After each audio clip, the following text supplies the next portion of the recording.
Hey guys, welcome to the Heart of David. Hope you guys are all doing well today. The world doesn't look well, right? I have some very interesting stuff to talk about today that I think you might find interesting based on if this title interests you. And I'm not sure what title I'll give it yet. I guess I'll figure that out. And what after the topic I want to talk about, I'm going to read some of the book of Peter. You know, probably 1st, 2nd, 3rd, and 4th Peter. I hope this video doesn't cut out, by the way, because my other computer got sick and I had to take it to the doctor. So I have another similar computer and it's much bigger. I feel like I'm on a movie screen right now, but it was just the fan. But you know what I recommend to people? If you do things like video editing and you don't want a computer that is ever going to fail you in terms of, you know, I don't know, like viruses and just, I don't know, just a general, you want to, you know what, you want a fast processing speed, a lot of data space, I recommend buying an HP EliteBook. And if you can't afford one, then buy refurbished. They're just as good. I had a computer. I had I had 3 computers before I got an HP EliteBook of laptops. And of course they didn't hold as much data, and the CPU was not, you know, the processor wasn't nearly as fast. This is when I didn't know much about computers. And when I got this, you know, spend a few $100 more, probably a bit more, you avoid those problems. Anyways, getting an HP EliteBook with i7. I'm just recommending it. I don't endorse anything, but if you want to avoid all those things, you know, it's worth the money, right? Because, you know, to avoid all those troubles. So, what do I want to talk about today? I'm in addictions counseling at university, and there's all types of courses that I have to take. You know, like I said, I'm in geology, and you know, they throw an elective here and there. That's just what university is. I'm gonna have to do math sometime, but it's only right that you should have to learn multicultural counseling, right? And I said this in another video. This is an interesting topic, and you're going to be shocked by what I read you. Remember I mentioned the word white privilege, right? And you hear this in the news, in the cycles, and it sounds like propaganda, right? And a lot of it is. And a lot of the stuff that you see that are not controlled, that are people making videos of all colors, saying, you know, white privilege, and you know, they're just trying to pit people against each other. Before this course, of course, I knew there was some type of issues, but I didn't realize they were to this degree. And I was ignorant, not purposeful ignorance, but I was just like, I didn't know, right? And I probably wouldn't have read into it, to tell you the truth, unless it was something I had to do and do well at. So you know, when I saw this course and I saw the beginning, I'm just like, here we go. You know, what are they going to try to ingrain in my thoughts, in my thought processes? But when I started to read objective evidence, I was like, wow. When you talk about white privilege, okay, this is what they really mean. Of course, our society is based on the people, you know, of this country, right? That only makes sense. Why would we want to change the social fabric of our country, right? But as time goes on and people are having less kids, they have to, you know, bring in immigrants and stuff, and it's a very complicated picture. But there's okay, I'm in Canada, and it's a multicultural nation. In all nations of the world, you see that it's changing. Let's look at the States. There's always been, a lot of Mexicans, a lot of people of color, black people, and but I think they said by 2035 or 2040, the majority will be a minority. So does it not make sense to want to include other cultures and look at their cultures and look at the diagnosing practices that they're forcing upon people of culture that we believe, say me as a white person, but we're all one in Christ. I'm just trying to show you something. I'm going to read you something.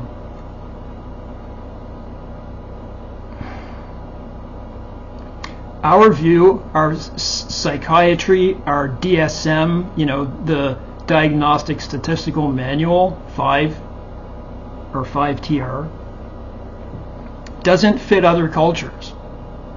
And we have the idea that, we have it all, and we know it all. We're much smarter than other people. But yet when you look at it, it looks like we're more sick.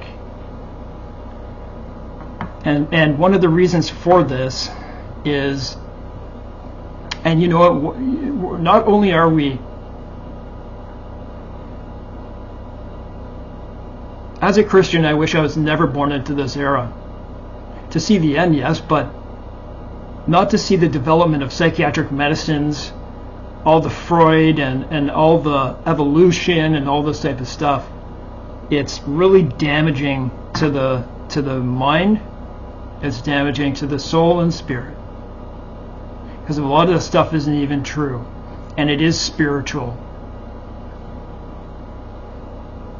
So I say this first. Like, was there not a better time where people were more free, where people weren't being poisoned by medications that they likely didn't need because they just had spiritual bankruptcy in their life? And that reminds me, I did a video, but I can't edit it. It's a really good video. You'll like this one, but it's on my other computer in a shop, and I can only use one computer per. I can't, I'd have to uninstall it and install it on this one to be able to edit. In any case, that would be within a week anyway.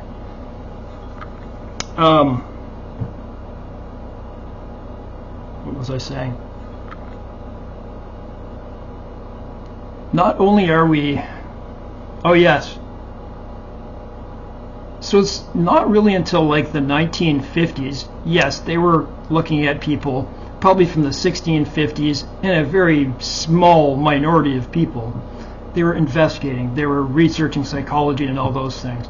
But it wasn't really till the mid-1800s, but then into the 1950s when they're starting to make all these meds. Big Pharma. Big Pharma. The medical industrial complex makes us sick. You know it. I know it. There's always been answers other than this. I got messed up big time by meds that I never needed. I had issues that had an answer but never were able to get to them, and I understand why today. I was put on all kinds of psychiatric medications. I didn't know I had autism. I was out of control, probably because of a trauma I had in my life. But it was due to other factors too. I'm gonna pace here for a second, but I just want to say this first. That not only are we, so since the 1950s, that all these meds, all these diagnoses, they label people, and that's what they do. And you walk away with a label, and that's how we view everyone. It's unfair, and they don't do it in other cultures. And those other cultures, spiritually, they deal with things a lot better, I believe. Listen, you'll understand when I read this story.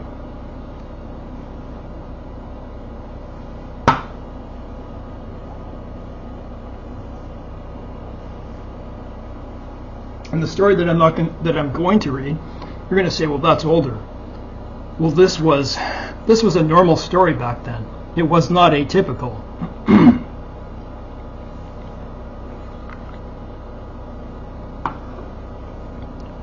When I got in trouble with the law, when I was 12 years old, I was put on psych meds. I was forced to see psychiatrists. And it was right at the development of Prozac, the very first of all those types of classes. And they were bad. They didn't work. Probably because there was nothing that it could work on.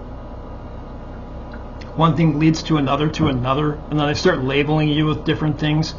The things I'm learning are insane. Do you know that there was a bunch of psychiatrists that came together and they said, we're all going to go undercover? This was in like the 70s or 80s. We're all going to go undercover and we're going to pretend that we are patients. And they all took down notes as they were, anyone, they wouldn't know, right? You know what they wrote in their files? Obsessive note takers. These are the things, the power of the pen that leave people completely helpless. Completely helpless. Not only that, but they do that with physical disorders, and that was in my case too, until I found out what those things were. And it was because of this society, North American society, which makes people sick and puts them in a revolving door. And not everything is bad, okay? Not everything is bad. Just give me a sec.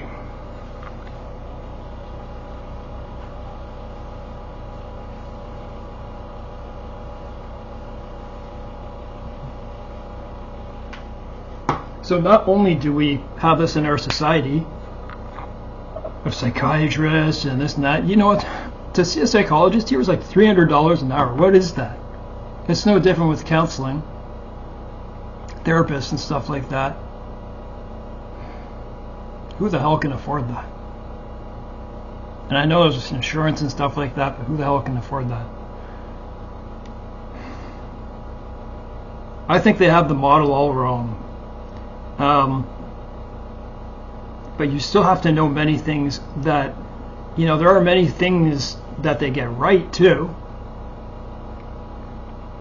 So let's read those. Take a bite and I'm going to read this. This is my week's reading, and this is the very beginning of the chapter.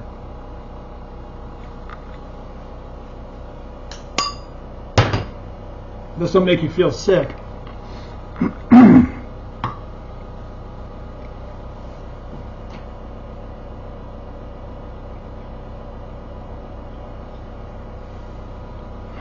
I just wanted to say very quickly this.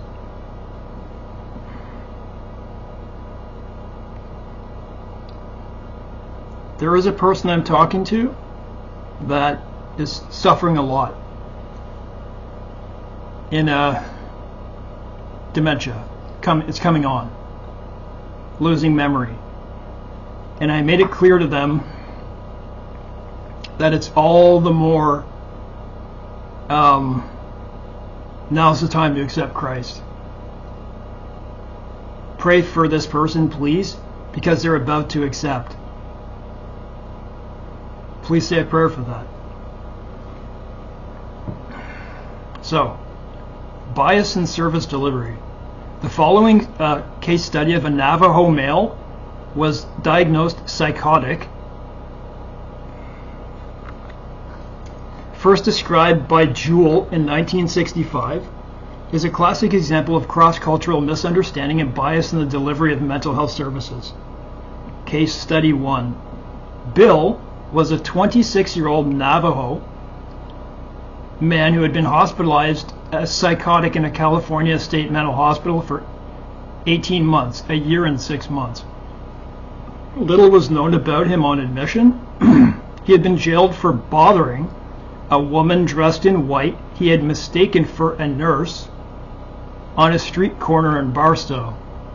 He was taken for Mexican and placed in the jail's psychopathic ward when he did not respond to the questions of a Spanish-speaking interpreter.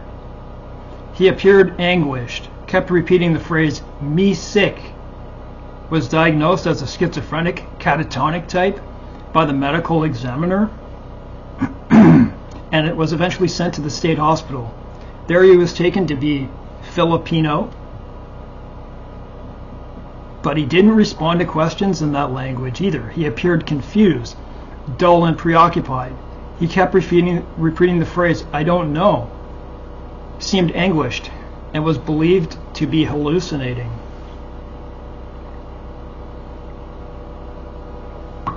He was again diagnosed as schizophrenic, this time the hebephrenic type. I didn't look that up yet, but which was altered back to catatonic 2 months later when the psychiatrist tested him and found seria flexibilitas. What was that again? I don't know right now. He was very quiet, so you see right away this, that from one psychiatrist to the next, it's the power of the pen. It can follow you for your life, right? And that's what I don't like about what they call, what they say in this book. There's African Americans or people of color, and white they call North American Europeans because we originated from there. I don't like that term, but you know, I'm Canadian, I'm just Canadian, right? He was very quiet, appeared withdrawn and sleepy. There's no mention of the medication that was probably administered. They're transferring from one place to the next. This is what they do today. Even, well, probably even more than that. And would rouse himself for eating and personal care. He would periodically approach staff in broken English and pointing at his chest, repeating, "Me no good in here." He would also at regular intervals ask, "Can I go home?" 8 months after admission, D.P. Jewell, a psychology intern at the hospital who had been testing Bill, managed to discover his true ethnicity and was able to find a professional Navajo interpreter. Bill talked freely with the interpreter and expressed appreciation for being able to converse in his native tongue. His answers to questions indicated that he was experiencing no hallucinations, no delusions, or any manifestations of schizophrenic thinking, and according to the interpreter, who had extensive experience in interviewing young Navajos in strange environments, Bill's behavior and attitudes were not unusual under the circumstances. He was subsequently released to a Native American boarding school where he adjusted well and later returned to the reservation. So he lived on a reservation all his life, right? The life journey that ultimately brought Bill to the hospital was not atypical for a young Navajo. He was born in a remote, very traditional, poverty-stricken area of the Arizona reservation. He was born during an eclipse, which spiritually destined him to take part at different points in his life in a ceremony that he described as the Breath of Life Sing. He had participated in it as an infant, and at age 6 was supposed to engage in it once again during the time of his hospitalization. At 6 years old, he went to live with and assist his grandfather as a sheep herder. He worked for him until the old man's death when Bill was 17, so for 11 years. He reported that his grandfather never spoke with him while he did all that with him. Crazy. Bill then got a job with the railroad, which was interrupted by an 8-month hospital stay for tuberculosis. He returned to his previous employment, which took him to several states. He was always part of Navajo crew and thus never exposed to acculturation, ingratiating into the culture, influences. After saving a good bit of money and a brief return home to his family, Bill traveled on his own to California in search of additional work. A white man offered to him to find a job and in the process took all his savings. Bill returned home, sold jewelry, borrowed money, and returned to California in search of the man who had tricked him out of his money. That's honor. He ended up in jail for vagrancy. He traveled with some Navajos whom he met in jail in search of employment and picked up a few odd jobs. But his money quickly ran out and eventually decided to return home again. He thought that if he could get to a hospital, then they would send him back to the reservation. That's why he had approached a woman in white who he had mistaken for a nurse. I'll read it. There's not much more, but give me a sec.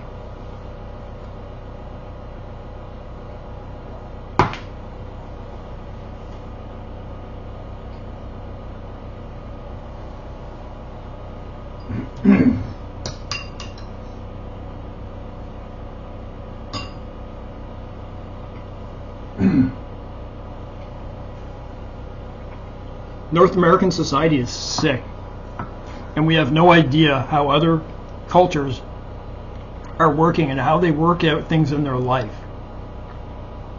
What's most striking about Bill's misdiagnosis is the fact that it was made on the basis of external observation alone. Doctors had never talked with him, and until Jewel took an interest, that's 8 months in, didn't even know his ethnic origin. He had in fact been twice misidentified as Mexican, then as Filipino.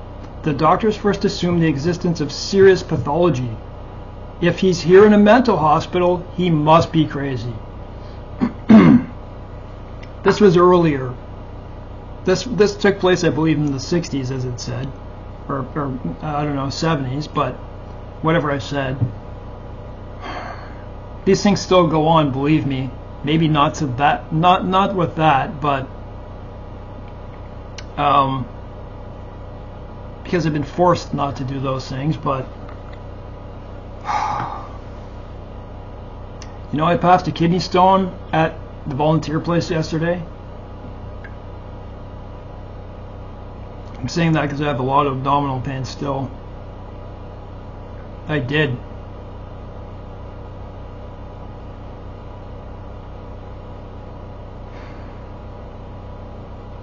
So I've been in a mental hospital, in a psychiatric ward, and I'll tell you something.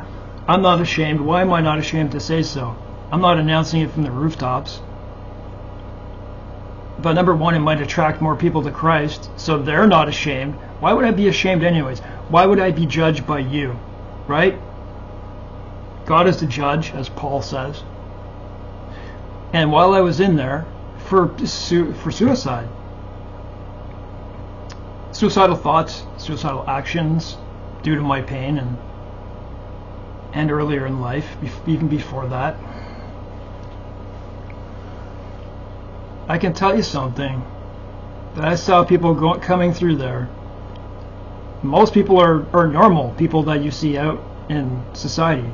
I would guess maybe 20% of people have been in a psychiatric ward at some time in their life.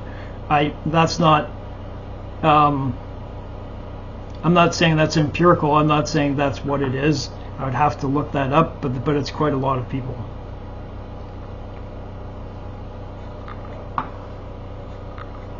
People have crisis in their life, right? They need help. And sometimes that's depending where. So, if he's in a mental hospital, he must be crazy. This is what they thought. And then proceeded, so the 50s, the 60s, the 70s were horrific. The 80s, on certain, not on just certain, but on many people. Forced meds, people ending up with Parkinsonism and all movement disorders because of antipsychotics, and it's no different today with those meds. They're an assault on our system. And I'm not saying if you're on one, not to be on one. That's not what I'm saying. But there's a lot I could say. And then proceeded to find evidence for their assumption in Bill's observable behavior. Evidently, and then when they give you meds, and those meds make you move more or more withdrawn, then they start labeling you. That's bad, man. Can you...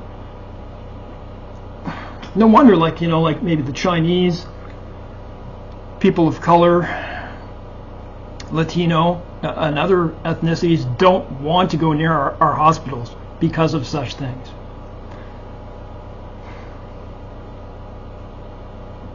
Evidently, they never felt the need to actually talk with him to make a diagnosis. Equally disturbing was their total disregard of culture and the possibility that cultural differences may have played a role in understanding Bill's behavior. This is what I've come to like, wow, yes, you do have to understand their culture first. There is no finite, just because a DSM says something doesn't mean it's true when you apply it to a different culture. You have to learn how they grew up and what they believe. I'm reminded of research by Rosenhan in 1975, who had himself and colleagues, all mentally fit, though perhaps it goes without saying, checked into a private mental hospital where they merely observed what happened to them and others and took careful notes. Perfect year to do that, because those weren't the good years. Their copious note-taking received extensive comment in the respective clinical files. Patient exhibits excessive writing behavior. Today they would call that, they would give you a diagnosis, obsessive writing behavior. And then, you know what, they would probably make a medicine for it. I'm not kidding you. I took Prozac, the very first one that they developed of the newer antidepressants, and about 30 more followed. They started developing one for every ailment there was. It made me feel sick in the mind to think this is what they're doing. And I watched as people waited for weeks and weeks and weeks and weeks. It might work. It may work for you in 2 months. Okay. And it seems in more cases than not it would agitate and irritate people, because that's what it did to me, and that's what I witnessed. I witnessed it a lot. From the perspective of Navajo culture, Bill's behavior made perfect sense and was anything but indicative of the deep mental and emotional pathology that labels schizophrenia, catatonic implies. Consider the various symptoms on which Bill's diagnosis rested. His apathetic and withdrawn behavior was characteristic of the Navajo's response to situations of stress and crisis. He lived on a reservation all his life, and he's thrown into these bright rooms, and inactivity is their chosen mode of psychological defense. He must have been traumatized by his experiences within the mental health system. I was. Not to mention culture shock, and he was also being forced to live in a hospital, which is a symbol of death in Navajo culture. His unwillingness to talk and his repeated statement, "Me no good in this place," pointing to his chest, related to his need to perform that ritual, the breath of life, because he was born on an eclipse ceremony, and the belief that he must conserve vocal energy until the ritual is completed. This statement may have also referred to his earlier bout with tuberculosis, the Psoriasis flexibilitis, that's what it is, muscular rigidity and lack of movement characteristic of catatonia, that Bill was exhibiting. Was demystified when Jewel learned from the interpreter that Bill held these grotesque positions because he thought it was expected of him. This is an extreme example, but it's not atypical. The most significant symptom of schizophrenia, lack of contact with reality and massive ego disintegration, was never really assessed because that requires speaking with the patient. So they just threw it out. They just put it down on paper. These things happened to me, okay? And I proved them wrong. Pardon me.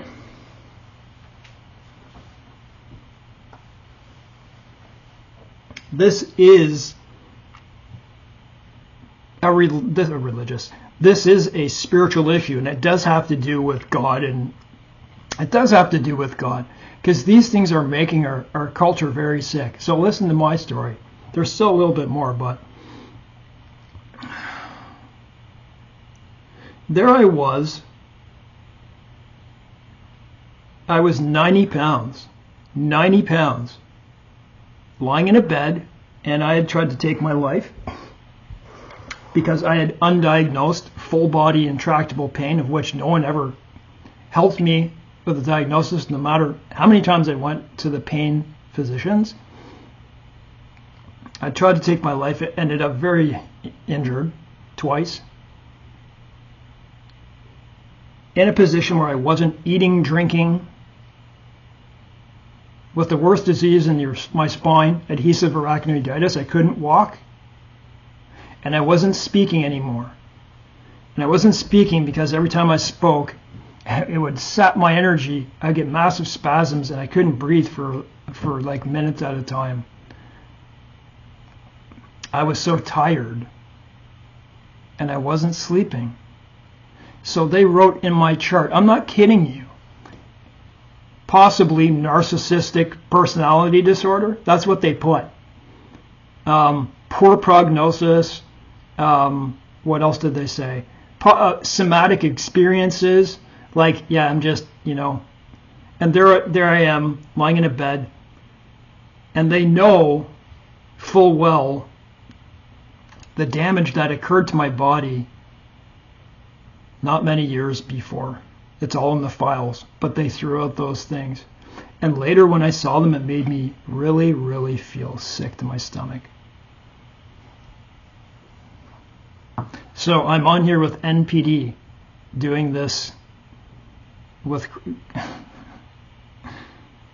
It's just unbelievable what it can do to your mind.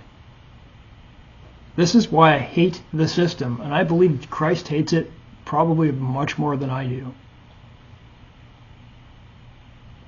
I often wish I could go back to that psychiatrist or psychologist whose first name is David, but I couldn't find him. He had gone to a different province, of course, right when I got well and started getting better. I just wanted to write an email to him or speak to him on the phone to show him his mistake.